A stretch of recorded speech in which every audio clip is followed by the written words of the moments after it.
invitamos a la doctora Paula Prieto para que nos cuente su experiencia exitosa, Morir Dignamente. Ella es jefe del Servicio de Humanismo y Bioética de la Fundación Santa Fe de Bogotá, es médica, especialista y magíster en bioética de la Pontificia Universidad Javeriana, es fundadora y jefe del Servicio de Humanismo y Bioética de la Fundación Santa Fe de Bogotá, es miembro permanente y presidente del Comité de Ética Hospitalaria desde el año 2020 y miembro permanente del Comité de Ética de Investigación con Seres Humanos desde el año 2005 de la Fundación Santa Fe de Bogotá. Es docente de bioética clínica y ética de investigación con seres humanos de la Pontificia Universidad Javeriana, la Fundación Universitaria de Ciencias de la Salud y de la Universidad de los Andes. Actualmente es jefe del Servicio de Humanismo y Bioética de la Fundación Santa Fe de Bogotá. Gracias, doctora. Muchas gracias a todos. Voy a tratar un tema que no es muy común, pero creo que es muy necesario y en todo lo que hemos hablado de atención centrada en la persona adquiere cada vez más relevancia. Siempre hablamos de calidad de vida y hay escalas de medir y todos estamos orientados a que la recuperación de nuestros pacientes lleguen a tener una buena calidad de vida, pero no hablamos de calidad de muerte. Y eso es lo que me gustaría tratar hoy con algunas reflexiones y con algunos temas que son relevantes para todos. Un segundo.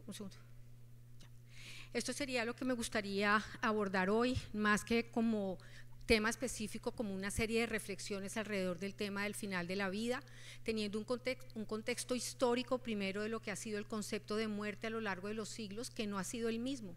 Como valoramos la muerte hoy no es lo mismo que se hizo necesariamente durante la Edad Media, por ejemplo.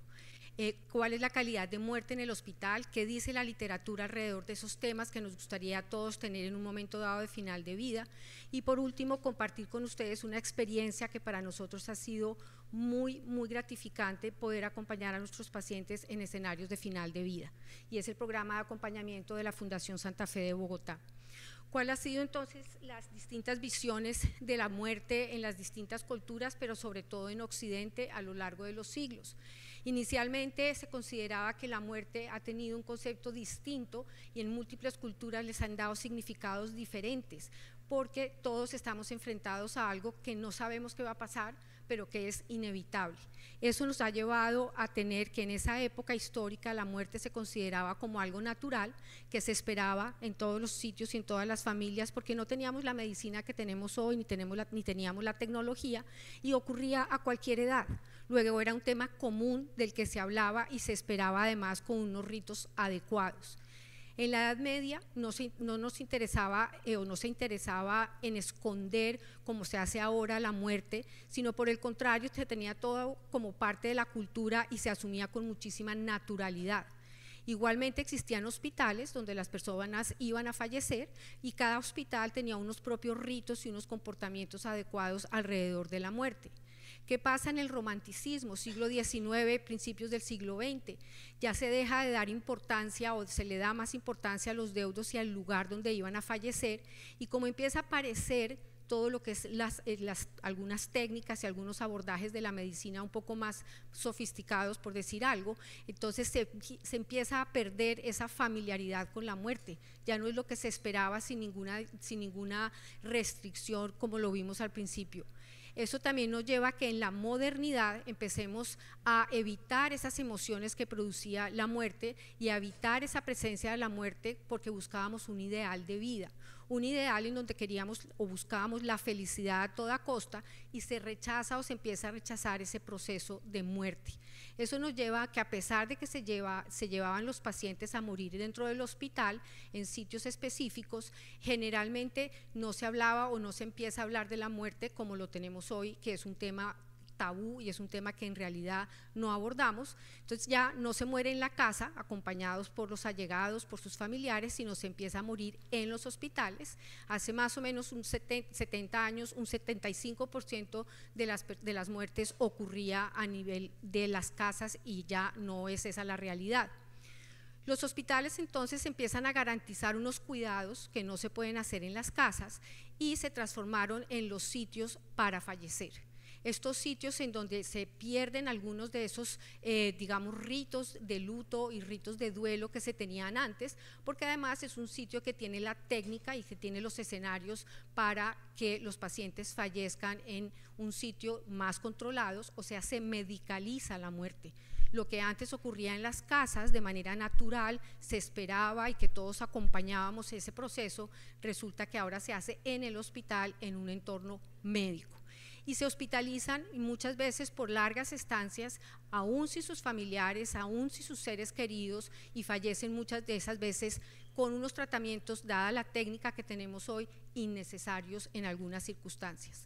Estamos entonces en una época actual en donde los pacientes tienen acceso a grandes hospitales con tecnología que les permiten no solamente los cuidados básicos y necesarios al final de la vida, sino también aquellos que prolongan la vida, porque tenemos la técnica que nos permite con soportes artificiales prolongar la vida de una persona, a veces de manera innecesaria y en un entorno solos, sin el acompañamiento de sus familiares, y donde a pesar de los esfuerzos que hagamos dentro de las instituciones, muchas veces no logramos que tengan procesos de muerte digna.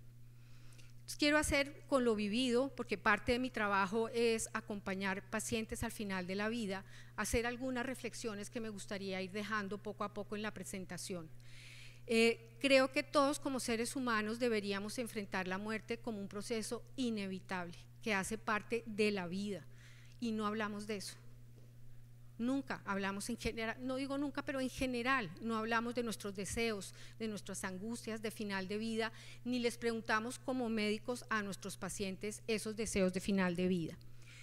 Deberíamos tratar de empezar a pensar todos, a cualquier edad, cómo nos gustaría vivir ese proceso si tenemos la opción de tener un proceso de muerte que podamos en cierta manera controlar.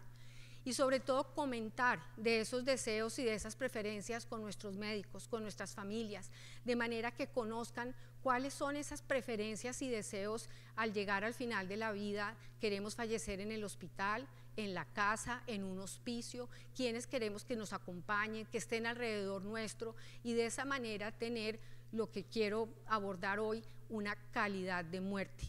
Y planificar, anticiparnos con nuestros médicos tratantes qué es lo que viene, qué es lo que nos va a pasar, que el médico nos informe cuál es el pronóstico, qué es lo que va a dar esa enfermedad, para que nos podamos ir preparando en esos escenarios de final de vida. A todos nos gustaría tener un proceso de muerte digno, y fíjense que no estoy utilizando la palabra muerte digna como se refiere solamente a los procesos de eutanasia aquí en Colombia, que ha sido como el sinónimo muerte digna igual eutanasia. Quiero hacer referencia a que muerte digna es un concepto que todos y cada uno de nosotros construimos. ¿Qué es muerte digna para mí? Puede haber que para algunos ese proceso sea adelantarlo, adelantar el final de la vida a través de la eutanasia, pero no necesariamente para todos tiene ese mismo significado. Y creo que todos querríamos, y lo voy a leer, morir dignamente es morir sin dolor físico ni sufrimiento psíquico innecesario, conociendo los datos relevantes sobre la propia situación clínica, con facultades para tomar decisiones o que se respeten las voluntades expresadas previamente, arropado por un entorno acogedor y con la posibilidad de estar acompañado espiritualmente si se desea. Esto es del Instituto Borja, un instituto español de bioética. Tenemos una práctica entonces en la actualidad distinta a la que tuvimos hace unos años. Tenemos un paciente reconocido como agente moral, que es capaz de tomar sus decisiones y de quien debería realmente tomar sus decisiones, tiene ese derecho adicionalmente, pero solo las puede tomar si recibe la información adecuada, si recibe los insumos que necesita para decidir. Si nosotros no se los damos y no hablamos del tema y no propiciamos esas conversaciones, no las vamos a conocer, esos deseos y preferencias, de dónde quieren, cómo quieren fallecer, si pueden ellos decidir, si la condición se lo permite. Hay estudios que nos muestran en dónde fallecen las personas. Aquí, por ejemplo, hay algunos países como China que el 92% de los ancianos fallecen entre 80 y 105 años en su casa. En Estados Unidos algunos fallecen en su casa, el 22%, otros en hogares de ancianos. Con respecto a pacientes con Alzheimer, 40 en su casa, el 30% en hospitales. En Bélgica, la mitad de las personas mayores de 60 fallecen en el hospital, otros fallecen también en su casa. Israel, por ejemplo, 70% de los entrevistados preferían morir en sus casas. En España, en un estudio que se hizo, 70% de los entrevistados escogieron el hogar, y no necesariamente todos fallecen en las casas, y el contexto y el contacto social, el tipo de enfermedad, los recursos, los cuidadores, van a ser algunas de las circunstancias que favorecen que una persona fallezca o en el hospital o fallezca en su casa. A pesar entonces de las preferencias de los pacientes, muchos fallecen en el hospital y pueden pasar en promedio de 7.9 días en ese proceso, y además de eso muchos fallecen en la UCI. Muchos pacientes que entran por condiciones agudas o crónicas y que se agudizan fallecen en una unidad de cuidados intensivos. El 14% en este estudio de los pacientes mayores de 85 fallecen en la unidad de cuidado intensivo. Esta revisión sistemática canadiense también nos muestra que en la medida que los pacientes tengan acceso a cuidados paliativos tempranos en sitios como sus casas, en hospicios o en casas de unidades crónicas o de paciente adulto mayor, prefieren esos escenarios que al hospital. Si tienen los recursos para fallecer en otro sitio que no sea el hospital, muchísima gente lo preferiría si tiene acceso a ese tipo de cuidados. ¿Cómo se define entonces ese lugar de muerte? ¿Qué factores intervienen para que uno fallezca en un sitio o en otro? Por ejemplo, factores sociodemográficos, depende de la edad, del sexo muchas veces, que las mujeres mueren en algunas situaciones distinto que los hombres, pero también va a depender de las características de la enfermedad, qué tan avanzada es, qué tantos síntomas las personas presentan, pero sobre todo si hay disponibilidad o no de cuidados paliativos. Y también va a haber recursos personales y sociales que afecten esta decisión. ¿Qué pasa si no hay apoyo familiar? Cada vez tenemos familias más pequeñas, con menos opción de cuidadores, o todos trabajamos y no podemos realizar esa tarea. Y eso también implica la escogencia de ese sitio para fallecer, pero también el acceso a servicios hospitalarios y de cuidados paliativos.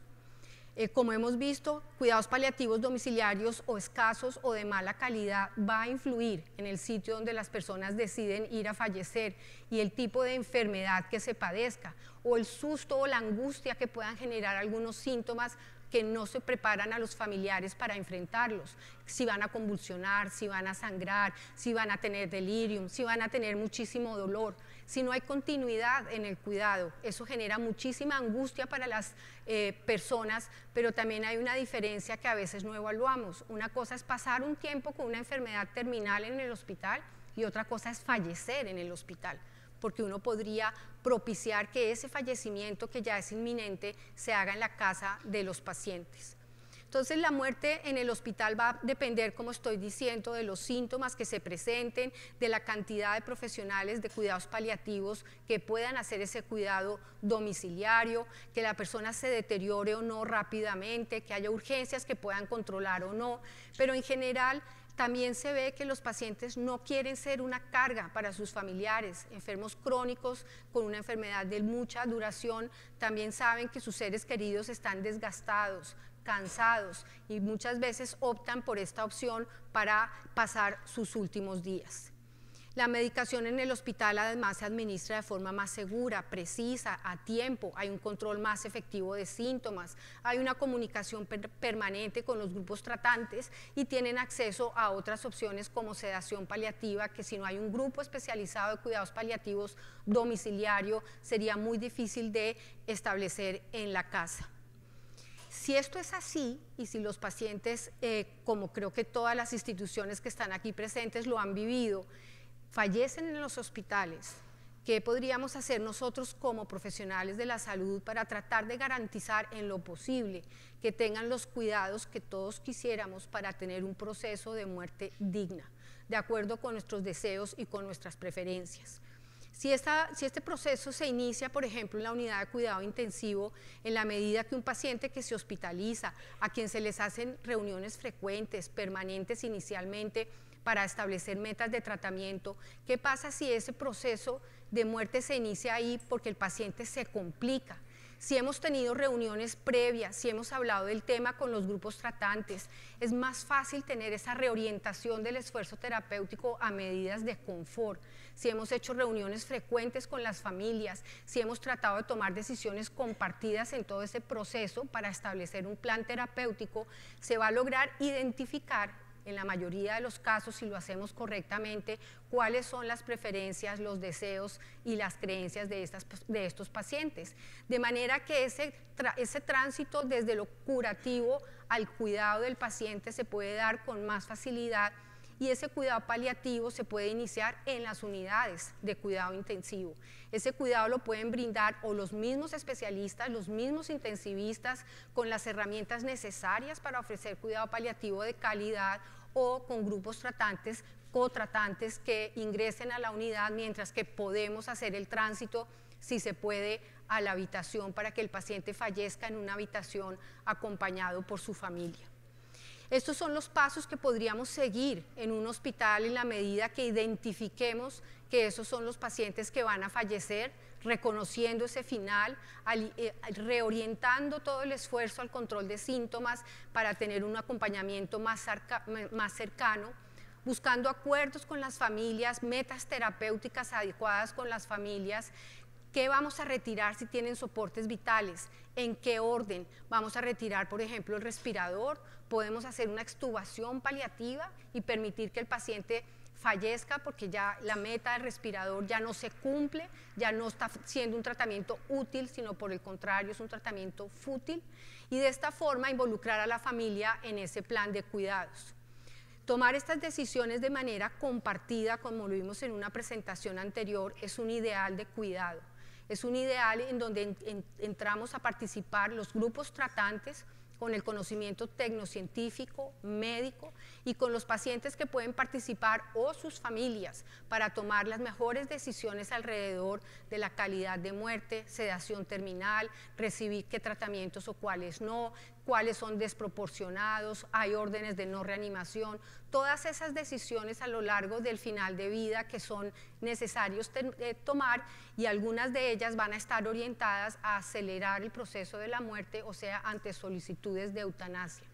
En Colombia está despenalizado la muerte médicamente asistida, o sea, los pacientes que tienen capacidad para decidir o que lo dejaron previamente consignado en un documento de voluntad anticipada pueden solicitar eutanasia en Colombia. Se pueden entonces con estas decisiones recibir apoyo psicológico, apoyo religioso, y si hay dificultades tener acceso a un consultor ético, a un comité de ética hospitalaria que nos permita mediar o que nos permita participar en esas decisiones difíciles. Este es un estudio hecho en los Estados Unidos en donde le preguntaron a pacientes ya hacia el final de la vida qué consideraban ellos un tratamiento digno, qué consideraban que debería ser lo correcto al final de la vida. Para ellos las dimensiones como el respeto para la autonomía, comprender al paciente como un ser humano, entender sus propias narrativas, fue lo que ellos consideraron como digno. Digno ser tratado como un ser humano, digno ser tratado como un humano vulnerable y adicionalmente con el derecho a recibir todos los cuidados. Una cosa es no poder curar en un hospital y otra cosa que no tengamos los elementos para cuidar. Nunca será suficiente lo que podamos hacer para cuidar a alguien al final de la vida. Y eso hace que en estas observaciones lo que implica para ellos un tratamiento digno y para sus familias era una atención cercana y empática, involucrarlos en el cuidado y en las decisiones, tratar al paciente como una persona, presentarse, saludarlo. A veces pasa que las pacientes que están al final de la vida, los cuidados disminuyen, nadie vuelve a entrar, no, los signos vitales que son básicos para alguna necesidad puntual no se toman, quedan mucho más aislados que los pacientes que obviamente tienen una meta terapéutica. ¿Y cuáles eran las preguntas que ellos recalcaron como importantes en este estudio? Esa comunicación clara y compasiva, esa información completa, tomar decisiones de manera compartidas, medidas para proteger la intimidad y la privacidad y el apoyo espiritual y religioso. Procesos de muerte digna para cada cual es distinto, su calidad de vida, su calidad de muerte. Eso va a depender del ciclo vital que estén viviendo, de su espiritualidad, de sus creencias religiosas, de muchísimas cosas que cada cual define para cada uno que corresponde a una muerte digna o a un proceso de muerte digno. Para algunos quieren ser informados de todo lo que va a pasar, otros no. Otros no quieren saber cuándo van a fallecer o qué tan avanzada está la enfermedad. Para algunos será un rechazo terapéutico, sedación paliativa, una eutanasia, donación de órganos o no, el sitio donde quiere fallecer, qué quiere, si quiere o no contar con un apoyo religioso. Y eso nos lleva entonces a definir cada uno de nosotros qué es este proceso de muerte digna. Pero ¿qué pasa si no hablamos? ¿Qué pasa si no decimos? ¿Qué es para cada uno de nosotros una muerte digna? ¿Por qué no lo comentamos con nuestros médicos? ¿Por qué no favorecemos esas conversaciones y no hacemos adicionalmente procesos de planificación anticipada? Ya sea sanos o enfermos, establecer esos tratamientos que para nosotros serían soportables o cuáles serían insoportables o desproporcionados para cada uno de nosotros, que reciban el cuidado que cada uno quiere, y de esta forma no son las familias las que deciden, son los pacientes los que deciden, y nosotros como grupos tratantes vamos a honrar esos deseos y esas preferencias. Y es un proceso dinámico que se va actualizando a lo largo que la patología progresa y que nos lleva en una toma de decisiones compartidas en esos escenarios que favorecemos esas conversaciones, en donde los tratantes muestran cuál es la parte médica que favorece o no las alternativas, y los pacientes y familias y sobre todo los pacientes van a decidir, y ojalá puedan consignar esos deseos en documentos de voluntades anticipadas. Y lo que quiero ya para terminar es compartir cuáles han sido las estrategias de una institución de salud para acompañar a los pacientes y familias al final de la vida. Si tenemos en cuenta que tenemos una institución como la Fundación Santa Fe, cuya misión es la atención de nuestros pacientes, una atención centrada en pacientes y en los colaboradores, o sea, atención centrada en la persona. Esa es nuestra misión como institución.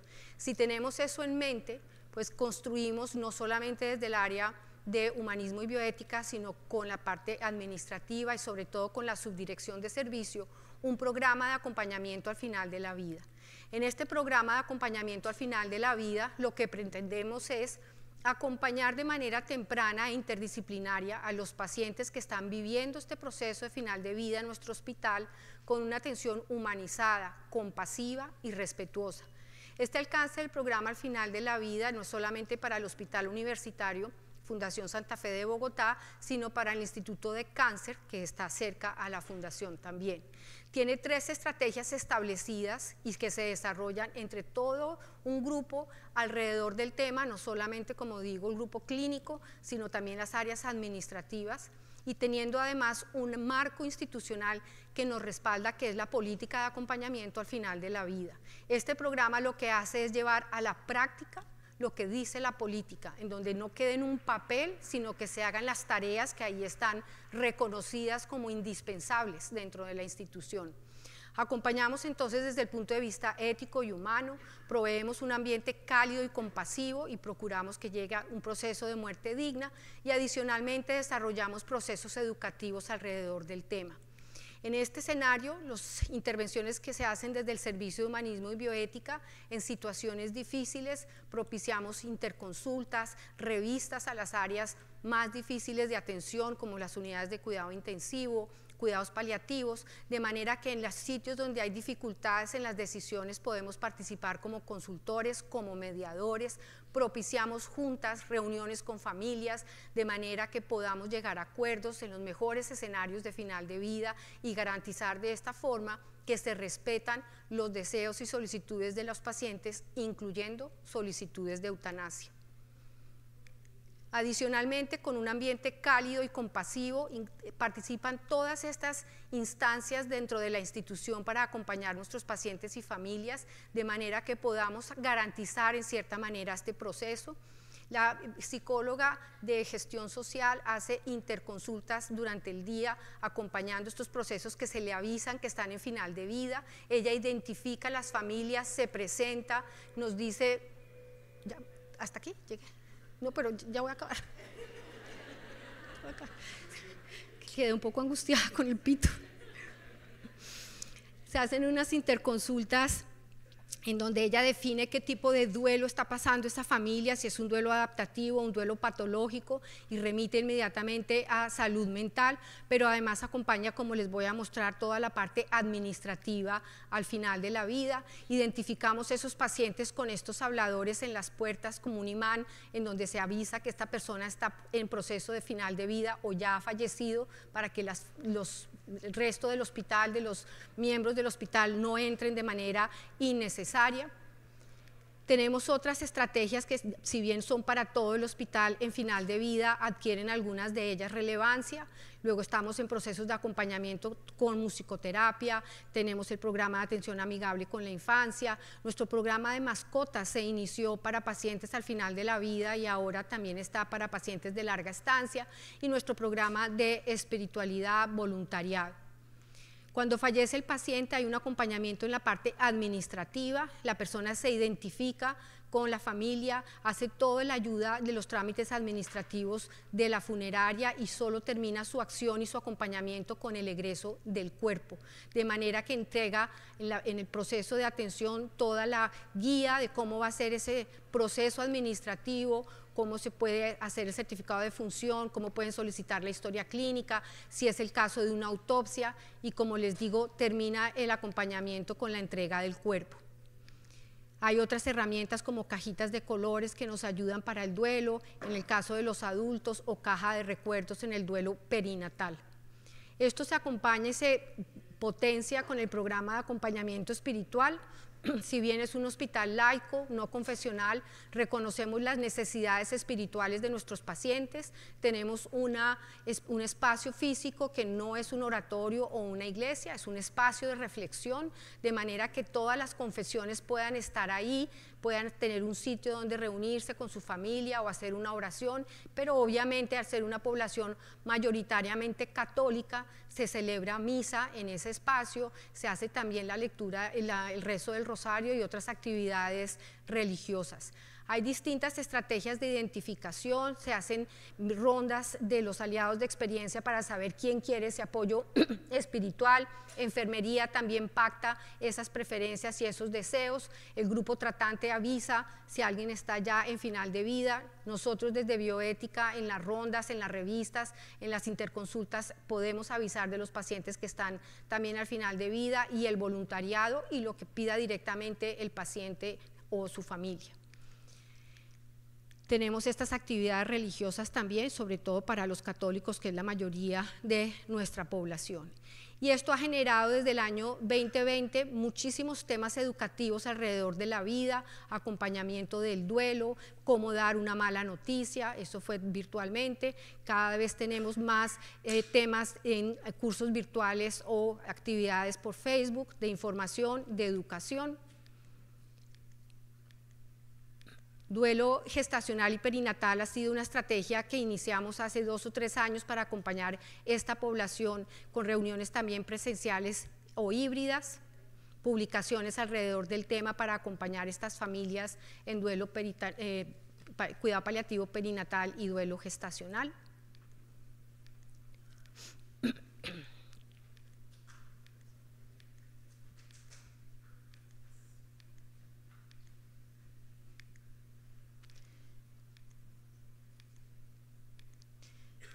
Y para propiciar esas conversaciones alrededor del final de la vida, que no lo hacemos de manera rutinaria, desde el año 2019 hemos montado un taller de Hablemos de la muerte mientras que estamos vivos, basados en una experiencia de IGI, de Conversation Project, y esto lo que nos lleva es a propiciar con unas herramientas y con unas guías que esta institución tiene de cómo favorecer esa conversación al final de la vida. Lo dictamos 1 o 2 veces al año, que es abierto no solo a nuestros colaboradores, a pacientes y familias, sino a la comunidad.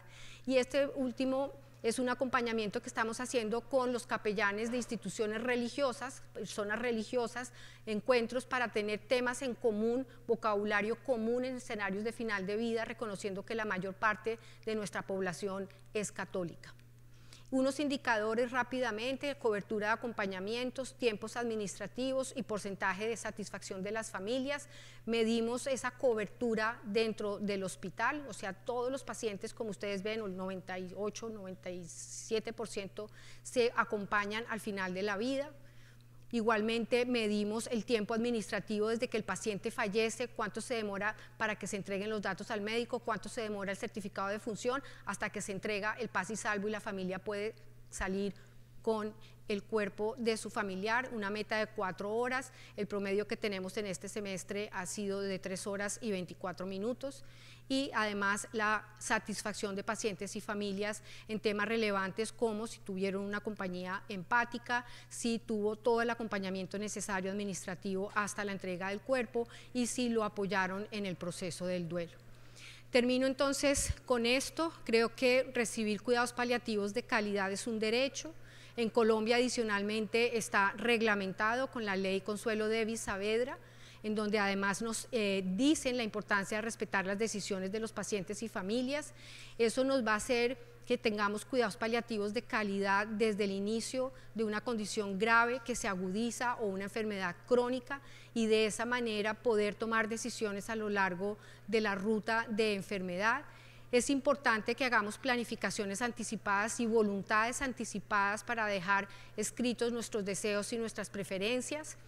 Culturalmente ya sabemos que en los hospitales las personas llegan a fallecer y eso nos pasa. Luego tenemos que prepararnos como institución no solamente para un proceso natural, sino eventualmente solicitudes de eutanasia, con los mejores cuidados para todos los que tomen decisiones distintas, una cultura pluralista, poblaciones que piensan y valoran de manera diferente. Y en la medida que no tengamos opciones de cuidado paliativo adecuados en la casa u hospicios o hospitales días, van a seguir falleciendo en la casa, en el hospital, perdón. Muchísimas gracias.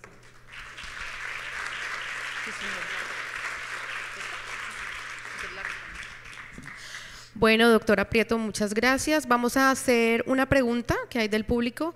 Nos preguntan, ¿qué hacer cuando la familia se obstina en mantener o iniciar manejos invasivos o intensivos en el final de la vida ante la imposibilidad de aceptar el inevitable fallecimiento de su ser amado? ¿Cómo tomar decisiones compartidas en estos escenarios y cuando el obstinado es el equipo médico? ¿Qué nos recomienda hacer? Creo que todos vivimos esas situaciones en los hospitales. Nosotros tenemos distintas herramientas. Al hacer revistas permanentemente con cuidados paliativos y cuidados intensivos, todas las semanas estamos presentes en el hospital, nos ayuda a identificar esos casos conflictivos de manera temprana. Luego hacemos reuniones con pacientes y familias, si el paciente puede, para empezar a tomar decisiones, metas terapéuticas adecuadas, llevarlo al comité de ética hospitalaria si es necesario, hacer reuniones con grupos tratantes distintos, pedir una segunda opinión, o sea, todo lo que podamos hacer para que las decisiones médicas que favorecen al paciente, que no es una obstinación terapéutica y que finalmente es lo que habría que hacer, lo logremos. La mayor parte de los casos se puede hacer con reuniones informativas, explicando nuevamente, con otro médico tratante, con cuidados paliativos involucrados. En muy pocas oportunidades hemos tenido que decir, en esta institución no lo vamos a hacer. Eso que ustedes están pidiendo no lo vamos a hacer y empezamos el proceso de remisión a otra institución, en muy escasas oportunidades. Muy bien, doctora Paula, gracias por su intervención y por comentarnos su experiencia exitosa. A continuación, los invitamos a que pasen al break, al café, 10 minutos, porque a las 3:30 damos inicio a la siguiente ponencia.